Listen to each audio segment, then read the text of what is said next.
breaking news, basango ya Congo. Et pas nabino, basango ya Congo na banda pour nabino ezali bongo spécialité. Il y a Proverbe 30-30, pasteur et diaspora. Oyo, ayaka chaque lundi, vendredi, 22h30, avant 23h, bozwa basango ya Congo. Puis, na katikati tozara na ba émission Poitalas, émission au fond la miso. Émission, on l'appellera Femme avec Maman Bena. Puis chaque vendredi, na minuit, tous arabons na intercession miracle. Et c'est quand on de la pour na biso, pour na ba na biso, pour na mboka na biso Congo. Puis chaque samedi na 1h du matin, vous aurez interview, il y a Proverbe 30-30 na Maman Bena. Dimanche, vous aurez Sangomala, moto message à révélation. Les Ali Bongo. Breaking news pe basango Congo panabino toza ko leka bon live, c'est-à-dire en direct na Sofkins TV et metaka depuis Canada na Toronto pe lisusu tozali bon na Sentinel TV. Sentinel TV est comme la voix de la diaspora et c'est quand so bateau bas bundelaka Congo bateau balingaka nzambe solo bazokutana. Donc Sentinel TV ezali la voix de la diaspora, tout le monde en parle. Tout le monde veut suivre Sentinel TV parce que Zali, Nzela Oyo Nzamba Zobela ba Congolais, Nzela Oyo Bato Balukaka Nzambe Bazokutana. Awa to traitaka bilo mibale. Révolution yo sama na Congo pe Nzambe ndenge nini tokokota na bonzambe. Ndenge nini tokokota na ba promesse Nzambe. De gauche à droite to le karapel susu ko panza to benga émission Poitalas ko panza ba faux ba pasteur. Soki lelo banda tongo bomoni na lancé conversation ya ngai na bato oyo baza ba escroc na internet ezali enseignement pour na fongola bino misu po beaucoup ya na mitambo wana te donc bino pe na banda ko bozwa ba pela ndenge wana bato wana bazoya na mayele mukuse me mayele makasi so oza zo ba moni na tunaki par na ngeza nini soki na zoeza boye me ndeni yo salaka biloko oyo bato ba ko defso mbongo te donc ezalaki so azaki mayele ngakata.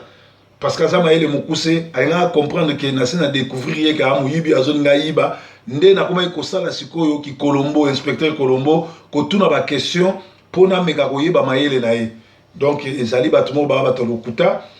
muto akobengo ndengwana ki asala ka diamant asala ka or azana biloko ba koli atikala na héritage ezali ndenge bazoyiba na net en tout cas bokota na makambo wana te. Alors, basango ya Congo, tous na ba nouvelle na biso tokomaki lelo. Tozo kamwa Léopard azui coupe, mais Kabila les Rwandais na staff na ba comme ça la récupération politique. To telemeli loko wana, et sengé na biso to telemeli loko wana parce que ezali makambu ya ko récupérer politiquement te.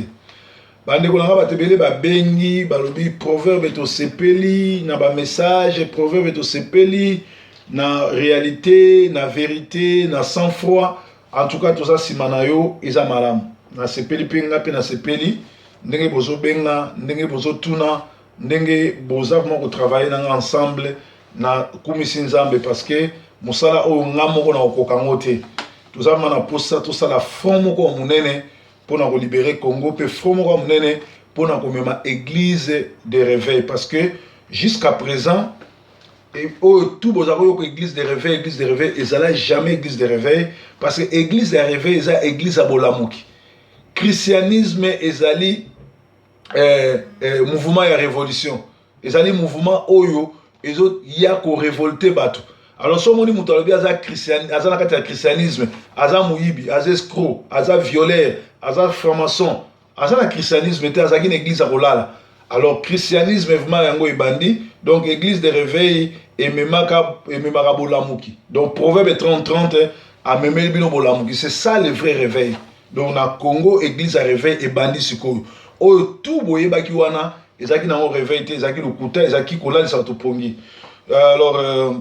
topekisaka musique ya mokili na poto na diaspora mais tosalaka erreur biso ba combattant to bosanaka kopekisa ba pasteur franc-maçon ba pasteur oyo bazali bandoki surtout ba pasteur oyo bazana kati ya pastoral na poto So yoki ko biso toza na kati ya pastoral apoto na France, na Belgique, Allemagne, Angleterre, partout. Bazali bato futo target bango to landela bango to kangisa bango monoko po bazwaka mbongo kabila et puis bato wana nyonso tout kende na l'église na bango batikala jamais kolobela makambo ya Congo bakanga bandeko na biso na esclavagisme et en otage. Alors eloko ya liboso biso ba combattant il faut to libérer ba chrétien bandeko na biso ba chrétien o baza na l'église ya bato baza na kati ya pastoral. Au moins bato ba na kati ya pastoral ba PD baza ba violeur baza ba sataniste baza ba escroc ba miyibi misana bango kosenga mbongo ke tokotonga église tokosomba église mais bazozo ba mbongo ba kino somba ba hôtel kotonga ba flamingo kotonga ba flat esika ba 3 heures longola ba zemi ko sala ekobo tout et tout. Alors yo muto pesa ka mbongo no na batande ngwana ozo participer na péché na bango bo kendeli felo ensemble parce que soki yo pesa mbongo te moye pa ke no tonga bisika o bato ba ke no boma na mabala te ba longola ba zemi te ba pesa na sida te. Alors il faut bokeba tant yo zo soutenir mutande ngwana oza ko péché ensemble na ye. Alors biso ba congolais ya diaspora biso bato oyo tozali bongo ba combattant esengeli totelemela ba pasteur oyo balobi baza ba pasteur ya pastoral congolaise esika nyonso bazali bomoni bashumu bateka ba pasteur nyonso to pastoral bakena kozwa ba mbongo na ba ambassade ya Congo ya ba mboka oyo bazali po ba traître. Donc dès Kabila pesi mbongo na ba pasteur ya Kinshasa ndenge pe ba pasteur ya diaspora bazozwa mbongo mpona kolalisa peuple miso. Il faut ba congolais ba bima na ba église ya ba nicolaïte ba pasteur oyo balobelaka mboka te ba pasteur oyo ba yaka kopesa ba témoignage ke ba bima kana nzoto nzoka eza nango nini eza nango ba voyage astral bozo landango ona bimaki na nzoto ezaki boy nzoka eza ba voyage astral do ba nchor. Alors sozo ke na ba église andengwana ozo bebisa vie na yo ya bana na yo bozo se préparer bino soki na lifelo. Et comme il passe pona banzembo oyo tolobi banzembo ba chrétien etekama. Et comme il vraiment passe pour banzembo wana etekama parce que na lobisa bino ke liwa oyo to sama na Kinshasa nzambe alingaki alobela église ya Congo. Kotalisa bino esika nini égarement ndenge niveau égarement. Église ya Congo eza égaré na niveau moko bondima te. Ba pasteur nyonso bakoma ba franc-maçon ba pasteur nyonso bakoma bata soloka tala mutu na bino oyo asalaki video azaka na Luanda azomi benga soki pasteur number 1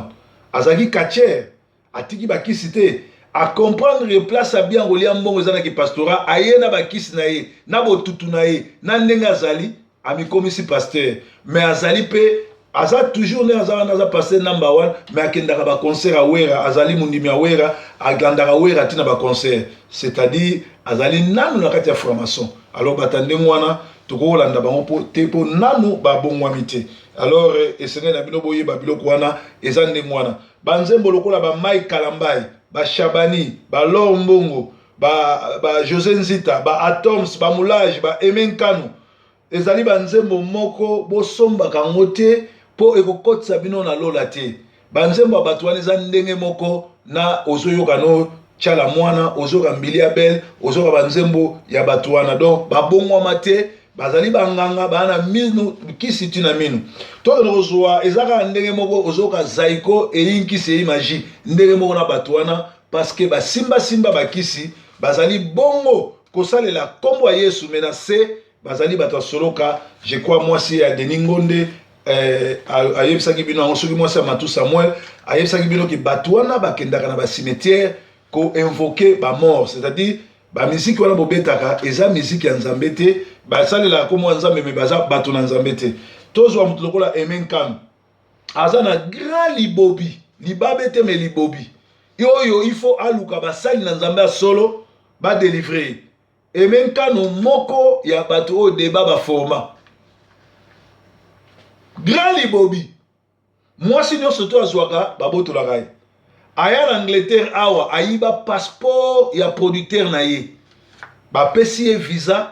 aya na Angleterre ana passeport na ye na visa Angleterre na poche ayibi lisusu passeport ya producteur na ye tie na poche police akanga ye na de passeport banile visa na ye batie na avion barefoule akotia suma kolo na Angleterre te. Sikoyo nzembo ya Emenkam ateza kitoko ndeni ya Kulu Matope kuta bongo mana ete c'est un sataniste. so boye bisanga ekoti so na lolo parce que bato wana basalela nzambe te donc eme nkanu esengeli lisusu aluka vraiment ye tokotie maboko te me futo tie makolo po aza vraiment na libobi kabaka ta libobi donc ndenge na yebisa bino eza pasi avant somba banzembo ya nzambe esengeli otuna nzambe oyoka nzambe bato ebele bazobenganga mais okamwisanga ke bato basali 15 ans 10 ans 3 ans 4 ans na kati église bayoka na mongongo ya nzambe te mais basambela eza mawa mingi tala banzembo ya apôtre Lioko tala nzembo ya Lifoko du ciel tala nzembo ya Lemoloto chango yoka banzembo bato wa mususu mona ke bato wa baosala bavanti bayembela nzambe te bamusu bazwi banzembo ya Kofi a changer kaka maloba bamusu bazwi banzembo batavie Lutumba a changer kaka maloba guitare nyonso kuna na se Lutumba na Lutumba donc eza mawa mingi tango bozoba ke nazoka ba chanson religieuse eza ba chanson religieuse te parce que bato wana nyonso tu bapesa bomo ina bango pa solo ke pa satana pe ba lokaka na butu yango wana bosombaka banzembo na bango te po bozo participer na libakala na bango. Les Congolais ont besoin de trouver des réponses à travers la restauration de l'autorité de l'État. Na Congo tous en état de droit. La mise en place d'une armée et d'une police pour protéger l'intégrité des territoires, les citoyens et leurs biens. Et il serait la que vivre sans liberté, c'est mourir chaque jour, philosophe Mokalobaki. Ce pays a tiré déjà dans Messanaye, dossier à Kisangani, où il y a guerre à 6 jours. Guerre à 6 jours à Kisangani, une guerre de plus de 15 000 morts, plus de 5 000 blessés, plus de 1000 bâtiments détruits, 6 600 obus tirés entre deux armées na Congo, c'est-à-dire armée rwandaise na armée ougandaise, bazo bunda na Congo, bazo wele lankita Congo, coordonné par les Rwandais génocidaires alias Kabila. Nazongeli. Guerre ezo salama na Congo entre deux armées na Kisangani, c'est-à-dire ba Ougandais na ba Rwandais ba obunda ba welela nkita Congo, coordonné par les génocidaires rwandais Kabila oyo alobi akozala président na bino. C'est-à-dire asala haute trahison, abomisa ba Congolais, mutu wana tokoki kotike ndenge wana te futo sila na ye, nazo comprendre kaka te ndenge ni na Congo si lakisi ke bazo banga suka nani kanyama te bazo banga su bisengemani te esengeli na makambo ya Léopard oyo ya victoire ya coupe oyo place oyo fallait babimisa misisa mais ndenge na lobaki kaka manque ya encadrement nde ezosala ke tozala ndenge wana. Kabila atikala kozala victime ya Kabila atika kosala la victoire ya Léopard une récupération politique. Tout le monde qui Kabila a commis ce qu'on sala victoire à Léopard comme ça une récupération politique après c'est ba jeep après c'est ba mbongo alors que na se amote mané alingi ba congolais te azo koyina bango pe lisusu problème monene tozana ngo tango yazo bimisa ba jeep na ba mbongo tozana problème makasi na Lubero na Beni. Il y a insécurité totale, ba Rwandais bazoya ko boma pe bazo récupérer mboka na biso. Tozali na ba refoulé à Brazzaville au balala en plein air tilelo, ba salela bango ta bangarte, tozali na ba professeur ba futa bango te, tozali na ba étudiant bazana ba bourse te, tozali na ba fonctionnaire à l'état ba futa bango te. Alors, bino mo bomona makamuni ezo sama na Congo, tala ndenge distraction na distraction, tala ndenge bazo bimisa ba mbongo pona makambu mususu parce que kupwana et y a un bon. Mais bon, pourquoi on fout à enseignant? Pourquoi on fout à fonctionnaire? Donc, ils ont fait un soulèvement populaire pour nous rebenga un système Oyo. Ceux qui ont été na Twitter, il y a Jeannette Kabila ou Azali, Azaka nièce, bien Azaka nani anti tata moi si nani maman les Kabila pour Azali de quoi maman nae Azali lipa sanete Azokoma. Kabila zo diriger pays bien à Rolongwata otika la so bino bolingite bino nde bolongwa république na biso. Donc ce qui Jeannette oyo azaka lolenga zabongo a komi ko se permettre ba lix ko commander na Twitter na ye, c'est-à-dire que égarément na Congo eza très makasi, corruption comme très makasi et sengi to sila na bato soulèvement populaire et kozala bongo malamu pona ko profiter ko bengana système tout ya occupation rwandaise ba pasteur ba musicien ba politicien ba acteur comédien bateki mboka likolo ya 10 000 likolo ya jipe likolo ya kozala inconscient pe kozala apatride yango wana esengeli tozala vraiment na bango na ekenge toyeba na kosilana na bango toza bongo na breaking news en direct ya Mongalema pe bozolanga biso na Sofkins en direct ya Canada kuna esika topesi Marie-Laure Hélène Denda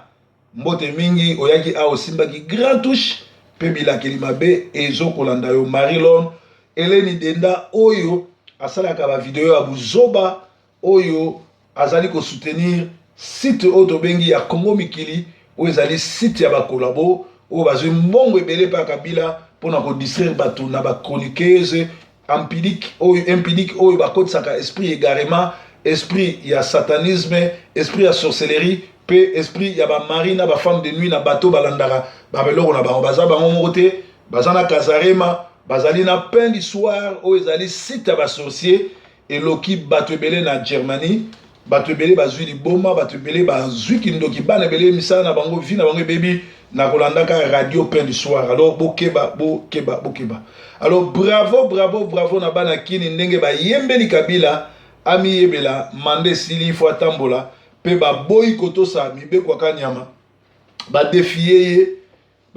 kanyama na bachar na bango pe na maya moto pe bana Kinshasa balobi ete botuna ba garde civile tango bazalaka na ba moto tango Mobutu bakoyebisa bino ndenge nini bachar na bango na ba maya moto ezali kosuka alors na ba côté ya Suisse kuna nazopesa mbote mingi na bana Everdon esika bayambaka nga pona kweyaka kuna mingi epai ya garde corps ya Mobutu papa na biso féroce ayambaka nga kuna trop bana Everdon boyaka récupérer nga na Genève ele na kitaka na mpepo merci vraiment na bana Everdon na moni bobengi nga ebele bosepeli komona ke ndeko azali koya kuna makambo za koloba yango ezosalama alors nazo kopesa susu mbote na Clarisse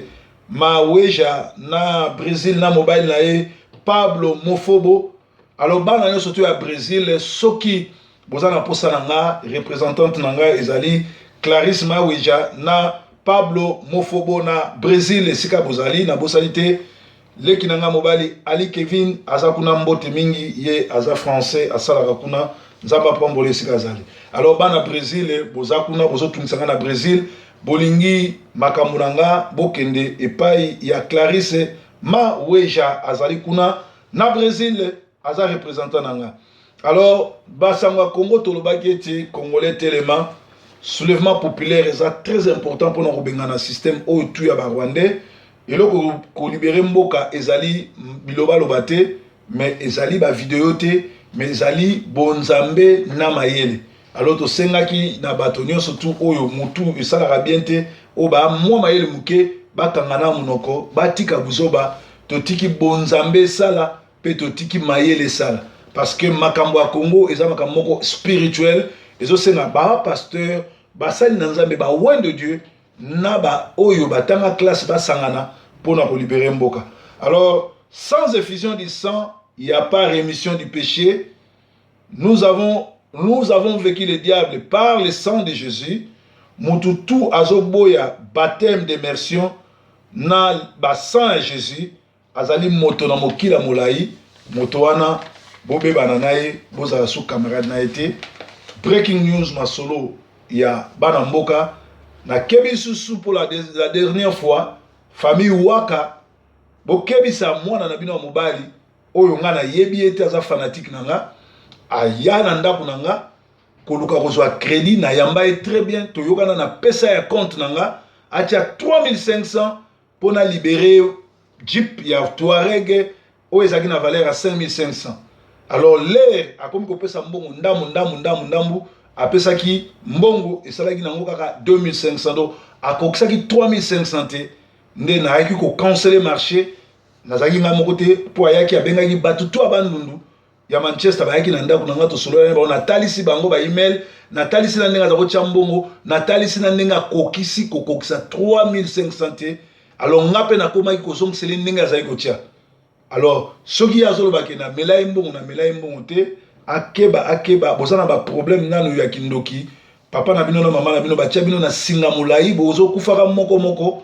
kindoki ba maladie ba mambebele au lieu de luka délivrance bonsoir ko luka ba problème minene entre temps nzona kikwiti di benga mais nous ameme banayo alors beke na ba problème ngolo be so santé ko régler ba problème na beno be ko social makambu na bantu na beke na bo niveau mosive bando nyonso uzaba ndebe vandaka tata na beno vanda boy ya père Bob na kikwiti alors kana nzambe mesala beno grâce même kuma na mputu be respecter bana ba patron parce que son Lambert qui est na niveau na benve breaking news